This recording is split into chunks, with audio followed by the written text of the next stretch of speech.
साखर आणि सहकार क्षेत्रांतील ताज्या घडामोडी आणि बातम्यांसाठी समर्पित शुगर टुडेच्या या यूट्यूब चॅनलमध्ये मी नियती आपले स्वागत करते. नमस्कार. मानवी इतिहासाच्या प्रगतीतील ही अत्यंत प्रेरणादायी कथा आहे. शुगर टुडेचे लेखक, साखर उद्योगाचे अभ्यासक आणि महाराष्ट्र सहकार विकास महामंडळाचे व्यवस्थापकीय संचालक श्री मंगेश तिटकारे यांनी लिहिलेल्या लेखावर आधारित ही डॉक्युमेंटरी आहे. एका निर्जन बेटावर ऊसाची लागवड सुरू झाली. गुलाम आणले गेले आणि नंतर भारतातून आलेल्या लाखो मजुरांनी त्या बेटाचं भविष्यच बदलून टाकलं. आज त्या देशाचं नाव आहे मॉरिशस. आणि आश्चर्य म्हणजे आजही त्या देशात 70% लोक भारतीय वंशाचे आहेत. हा योगायोग नाही, हा इतिहास आहे. आजच्या व्हिडिओमध्ये आपण हा संपूर्ण प्रवास जाणून घेणार आहोत. 10व्या शतकापासून अरब आणि स्वाहिली लोकांना या बेटाची माहिती होती. पण 1510 मध्ये पोर्तुगीज जेव्हा येथे आले तेव्हा हे बेट पूर्णपणे निर्जन होतं.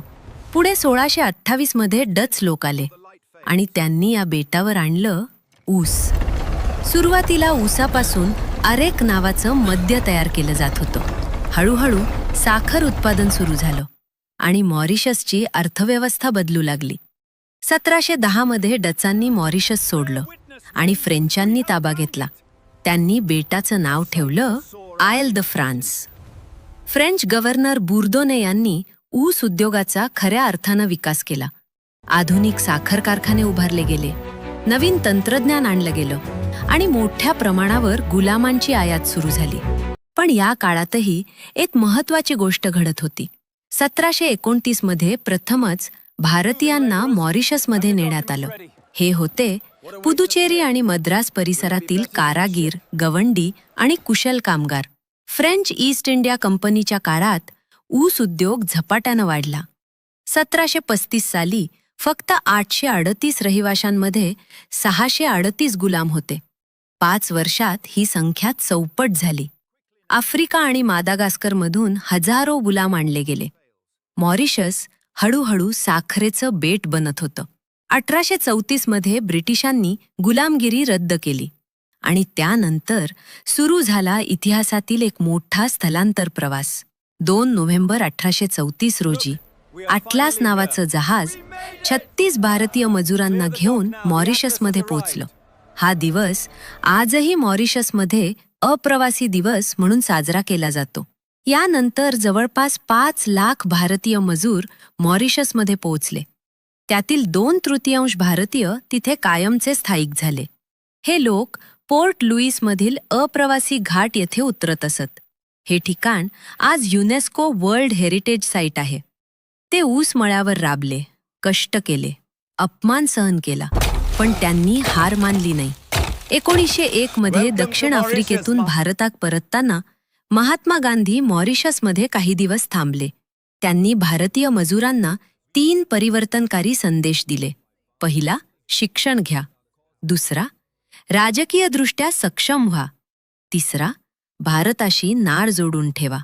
आजही मॉरिशसमध्ये गांधीजींना प्रचंड मान दिला जातो. त्यांच्या सन्मानार्थ 19 मार्च हा दिवस मॉरिशसमध्ये राष्ट्रीय दिन म्हणून साजरा केला जातो.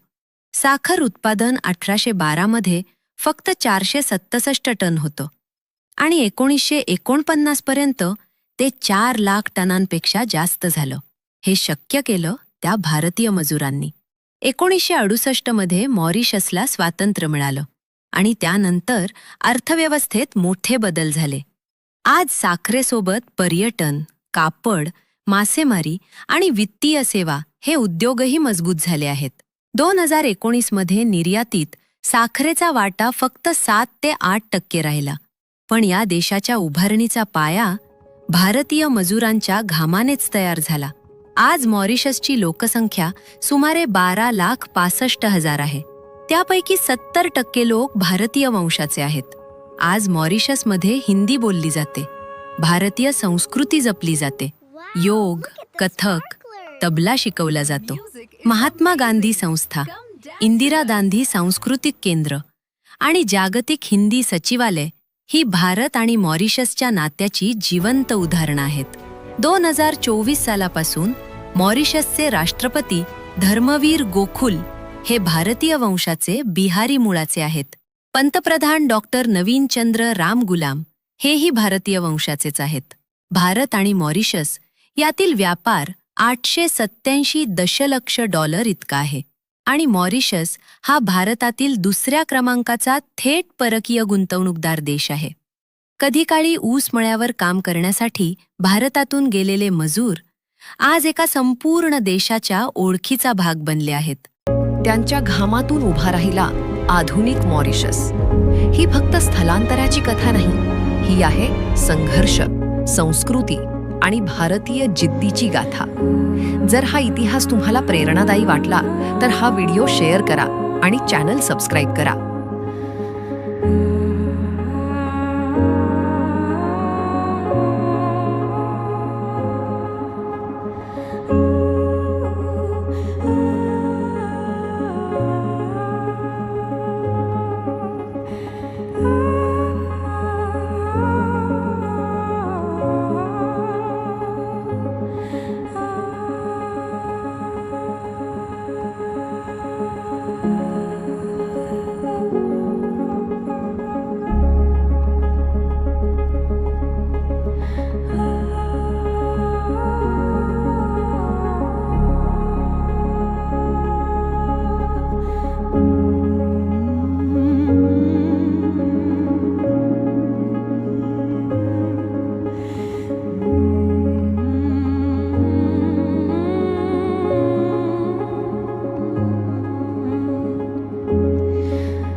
शुगर टुडेच्या यूट्यूब चॅनलला आवर्जून लाईक आणि फॉलो करा आणि पाहत रहा साखर व सहकार क्षेत्रातील घडामोडी.